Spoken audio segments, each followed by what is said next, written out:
Welcome back to Laurence McKenna on LFC. It's good to have you guys. If you've not already hit subscribe, then hit it down there. And of course, if you aren't already a Patreon member, there are free memberships and there are also paid memberships. So you can head over there right now. We've got a Discord going. We're going in a number of different directions to support not only this channel, but others as well. Liverpool get away from Anfield, having a frustrating evening, 2-1 in the end to them. And frankly, I do think Liverpool will go for the win. But I also think that Fulham deserve a lot of credit. What Marco Silva and his team set up to do was clearly, I think it was clearly a smart move on their part. They were not as defensive as Manchester United. They certainly were trying to get into Liverpool a lot more. They certainly were trying to be a bit more expansive. They were trying to be a side that had a footballing identity and something which you'd imagine, if they just moved it a little further down the field, would have made the game a lot more even, and maybe if they could have competed with Liverpool personnel-wise in terms of who they could bring on, then it might have made the game a bit more even. But ultimately, Liverpool, even with 10 people away at the moment through injuries and suspensions, injuries and not suspensions, but international breaks, still had quite a lot to offer in this game. And you could see what Klopp and Pep Lingers have been working on for such a long time now, how instilled it is within the players, how often they want to try and achieve exactly what it is that Klopp's vision and Pep Lingers' vision is. And therefore, sometimes it looks a little bit stilted. Sometimes, though, I find the analysis to be quite simplistic of Liverpool. And when I'm watching Sky, I enjoy the cameras. I enjoy the coverage, I enjoy some of the jokes, and I enjoy listening sometimes to some of the stuff. In fact, it's quite good to just hear other people say stuff so that I can do some analysis. But overall, I just don't think they give Liverpool all that much care. They just kind of say things, and it's like even the halftime analysis or any of the commentary during the game was a lot more geared towards bigging up Fulham, which I have no problem with. But don't just ignore the facts of the game. Liverpool dominated in terms of possession. They dominated in terms of shots. They dominated in terms of areas of possession. They dominated in terms of winning the ball back. All sorts of things they dominated Fulham on. And those aren't even statistical things that I needed to look up. I knew that before I even looked at my phone.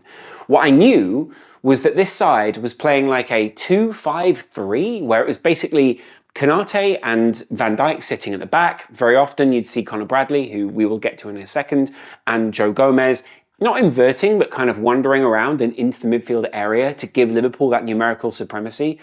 It kind of didn't work either way, and you see why Liverpool feels so great about having someone like Trent Alexander-Arnold there. But at the same time, it kind of worked in terms of, hey, if we don't have Trent, this is actually a pretty good progressive option. And a couple of times it actually really worked. Not only that, but I also really just enjoyed the overlapping runs from both the fullbacks this evening. Konate and Van Dijk, we'll get onto in a second. The midfield, I think, is still something that Liverpool is working on, but every game, every iteration, you see a little bit more progress from different players in different areas, and it seems like if each of them had their own GTA map where they were kind of starting off in their little section, you slowly unlock the city. If you think of it in terms of skills, they are slowly just widening their map a little bit more in terms of what it, not necessarily technical ability or anything, they've already all got that, but what it is that they need to explore in order to make Klopp's system work as best it can. And having McAllister alongside Curtis Jones is definitely a combination that I love. Having Harvey Elliott as part of that, having someone like Gravenberch, having someone like I actually quite enjoy Brian Gravenberch, but a lot of people, again, seem to have not enjoyed him this evening. Having all those guys as the combo, I think what they are is just a win the ball back machine. What they are is a combination of lots of different little bits where if you saw maybe McAllister's game on his own, you saw Gravenberch's game on his own, you go, oh, did they really have that good a game this evening? But if you see it in combination with the other players, if you see it in terms of reading the game, where the space is, how they're trying to win the ball back, then I think you get a good read of what Klopp is trying to achieve and how the team is trying to operate. And in previous generations, they got praise for that. That people, like Henderson and Fabinho and Wijnaldum, when they won the ball back, because we knew that pressing was a real Liverpool thing, were often, oh wow, like that's incredible, they won the ball back. Now in this generation, it's like win the ball back and then do 5 more things with it, because this team is so malleable, because this team is so good at winning the ball back, because Klopp has, and Pep Lingers and the rest of the side are perfecting how you win a ball back against the new systems that other teams have, such as Fulham. And actually Fulham bypassed that press pretty well a couple of times. if you've got a big guy like Raul Jimenez up front, you're going to be able to break that very well. And like I said in my preview, there are a couple of tricky guys in there, Willian being one of them. Liverpool dominated those early sequences, and the commentary reflected that. Not only that, but Anfield clearly reflected that. They knew that there were goals in this team. They knew that there was a level of confidence, but I want to say like it's confidence in the system rather than like a cockiness or like a sort of, hey, we're better than this Fulham side, which is a bit of a shift from where they were before. There was definitely an air early in the season. I don't know if any of you guys sort of picked it up, where if Liverpool were playing certain sides, it was not like we're too good to play this team, but it felt a bit like, yeah, we're going to win this. Now it feels much more like if we continue with this system, if we continue with what we're doing, we will grind these teams down. And there's a lot more confidence in that, I think, than the cockiness and the swagger that Liverpool have. Don't get me wrong, I love a team that can show off a little bit, or I love a team that can, you know, have a bit of fun with the way that they're playing. But I definitely think that this side has got the industriousness and the understanding that there needs to be a coming together. Some of that might have been instilled through injuries, absences, and now the international break, because we understand there is a lot to make up without Mo Salah, Wataru Endo, Dominic Szoboszlai, or a number of different inputs in midfield and the forward line, but also because they didn't have Trent. They don't have a proper left back on the field. Andy Robertson's out, so is Tsimikas, and we don't seemingly have someone else in the squad that can play there. So it's Joe Gomez who comes over from the right and does a really good job. He's not only covering the position really fantastically, he's also inverting. He's also managing to get in terms of combination play there with Luis Diaz, but also whoever's playing on that side, be that Curtis Jones, be that another one of the midfield players. His combination play is fantastic for a player who doesn't have a natural foot that fits that side. Anyway, that side is what got us into trouble, but it wasn't exclusively the only side that got us into trouble in this game. Early on, Liverpool were absolutely dominating. And then weirdly, like Van Dijk decides to head it back in and it's picked up, and then Willian picks it up. Bradley makes the decision not to dive in, probably the right one in a number of different other situations, but he makes the right decision, doesn't bring the player down, and it's left to Virgil van Dijk and Konate, the two most experienced of the central defenders in the side. Could you say that with Joe Gomez on the field? Possibly. The two preferred, should we say, they're not the two most experienced, they're the two preferred players. I hate to say it again, there's another time where I wonder if Alisson's in the goal, if his positioning is ever so slightly different, if he's ever so slightly bigger, if Van Dijk stands in the same way and feels like he has to cover in the same way because it is Alisson in goal rather than someone else. If there's slightly better communication, at times it feels like communication is a bit stilted between the goalkeeper and the back line. You saw that early on when Konate cleared the ball and actually Kelleher could have collected it. Whereas Alisson seems to have a bit more control and just command over his box, and that's fine. Like, I'm not criticising Kelleher for that. He's not the number one keeper, and therefore they're going to feel like they have to make something up. But you just wonder sometimes if this Liverpool side would look even more confident with Alisson back there. It definitely helped in the game against Arsenal, and maybe it helps in games like these where someone like Fulham are knocking at the door and thinking, well, if we challenge this guy, what can we do next? Right. So they score the goal, Liverpool go 1-0 down. Seemingly, they don't seem all that fazed by it at that point. And I get that. Like, I'm fine with Liverpool not being, worried. I think they know how games are. They know about, like, running your marathon, if you like. If you were to put that 26 miles over the 90 minutes, they know if you go down in the first 3 miles and it's just a knock, there's a probability you can run a whole marathon and get through that game, right? And that later in the marathon, you will come good, as Klopp seems to have shown. So early on, they're doing all these different combination plays. There's lots of really great hookup. Some people say it looks a bit stilted. I felt at times like it was just a lot more intentional than maybe the slick play that we got into in the second half. The difference between being stilted and intentional, I think, is quite a large gap. But I get it. Like, maybe you don't know what Liverpool are looking for if your analysis is that. Like, clearly Steve Sidwell and Jamie Redknapp, let's just be honest, don't know what Liverpool are looking for in the same way as Liverpool fans who watch it week in, week out. Like, let's just be honest about it. Klopp looks for very specific things, combination plays, high volume of chances, but also just creation of moves within the box. And overall, that's what Liverpool are going for. I felt we were quite frustrating at times. We're putting in silly crosses that seem to be going nowhere. Luis Diaz seemingly runs it into kind of an end, and then we just sort of try and cut it back. And it's like, well, who's putting it in from where? Sometimes that really works because, as the second goal from someone like Cody Gakpo shows, great. Like, that's a really casual goal, seemingly, that Liverpool scored, again, seemingly from a chance that is created by a winger who's not been all that in form recently. But I do feel like Liverpool, I get it, like there's attacking areas where you attack. There are moments where I just think, are we aimlessly hanging stuff up sometimes? Because creating a chance is fine, but there are times where you think, just getting a shot on goal, the difference between just getting a shot on goal and getting a meaningful shot on goal are massive. And so working Nunez's confidence up, giving him lots of opportunities. There's a header where he should have scored. There was another shot which went straight at the keeper, but possibly could have been, if it's an elite finish, it's right in the top corner, making it very hard for the goalkeeper to get. Sometimes it seems like Liverpool are a bit of a volume side. They're slowly just constricting against the opposition until they get there. But meaningfully, I think, and this was the similar against United, similar against a couple of other teams we absolutely unleashed on in recent weeks, even though Liverpool had half as many shots as they did against United. This side create volume. And they've always been a volume team. Even under Mane, Salah, Firmino, they've always been a volume team. Volume has been so important to Klopp down the years because that need for just getting shots off, just having something happen within that time is important. It shows the players there is a confidence going forward. But sometimes that meaningful and finding like the chance seems like it is almost overlooked for just creating a chance. And I get it, like, you know, a good finish is a good finish. But sometimes you can make it a little bit easier for yourselves, and I don't get why Liverpool don't just make it easier for themselves.